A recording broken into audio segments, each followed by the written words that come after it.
चुनाव की तारीखों के ऐलान के साथ ही लोकसभा की रणभेरी बज चुकी है। पीएम मोदी ने जहां इस बार 100 पार का नारा दिया है, वहीं कांग्रेस इंडिया गठबंधन के जरिए मोदी सरकार को तीसरे कार्यकाल में पहुंचने से रोकने का पुरजोर प्रयास कर रही है।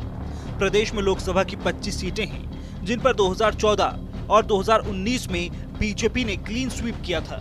24 में भी मोदी सरकार की हैट्रिक के साथ ही बीजेपी राजस्थान में भी 25-0 की हैट्रिक लगाना चाहती है। बीजेपी ने प्रदेश की 15 लोकसभा सीटों के लिए उम्मीदवारों के नाम का ऐलान कर दिया है, तो वहीं कांग्रेस ने 10 नामों का ऐलान किया है। फिलहाल इन 15 और 10 नामों में से 8 सीटें ऐसी हैं जहां दोनों ही पार्टियों के दावेदार मैदान में उतर चुके हैं। लोकसभा चुनाव को लेकर सोशल मीडिया पर भी लगातार चर्चा चल रही है। इसी बीच सोशल मीडिया के एक्स प्लेटफॉर्म, जो कि पहले ट्विटर हुआ करता था, उस पर हैशटैग नागौर मांगे कांग्रेस ट्रेंड करने लगा है। नागौर सीट से 2019 का चुनाव आरएलपी पार्टी के प्रमुख हनुमान बेनीवाल ने जीता था, लेकिन बीते विधानसभा चुनाव में हनुमान बेनीवाल ने खींसवार सीट से विधायकी का चुनाव भी लड़ा, जहां जीत मिलने के बाद उन्होंने सांसद पद से इस्तीफा दे दिया। हनुमान बेनीवाल ने 2019 में बीजेपी के साथ गठबंधन कर चुनाव लड़ा था और कांग्रेस की प्रत्याशी ज्योति मिर्धा को करीब 1,80,000 से ज्यादा वोटों से शिकस्त दी थी। उससे पहले यानी 2024 में ये सीट बीजेपी के प्रत्याशी CR चौधरी ने कांग्रेस की मौजूदा सांसद ज्योति मिर्धा को हराकर जीती थी।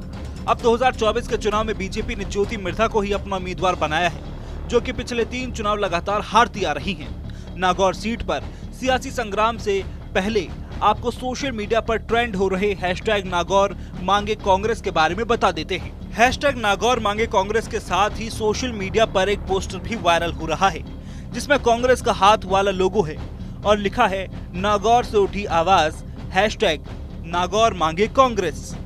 इस हैशटैग ट्रेंड में यूजर्स भी अपनी राय रख रहे हैं। एक यूजर ने लिखा, राजस्थान की एक पार्टी जो कांग्रेस के मूल वोट बैंक में सेंध मारकर बीजेपी के साथ मिलकर कांग्रेस को खत्म करने का खेल रचती रही, उसी पार्टी से गठबंधन घोर कलयुग भाई घोर।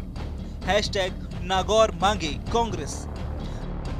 दरअसल 2024 के लोकसभा चुनाव में नागौर से बीजेपी ने जहां ज्योति मिर्धा को उम्मीदवार बनाया है, वहीं कांग्रेस कहा जा रहा है आरएलपी के साथ गठबंधन कर सकती है। बीते दिनों ही कांग्रेस ने आरएलपी के कई कद्दावर नेताओं को कांग्रेस पार्टी में शामिल कराया था। अब बेनीवाल कांग्रेस के साथ गठबंधन करते हुए मैदान में उतरेंगे या फिर कांग्रेस ज्योति मिर्धा को बीते विधानसभा चुनाव में हराने वाले उनके चाचा हरेंद्र मिर्धा को मौका देते हुए मैदान में उतारेगी, ये तो भविष्य के गर्भ में है।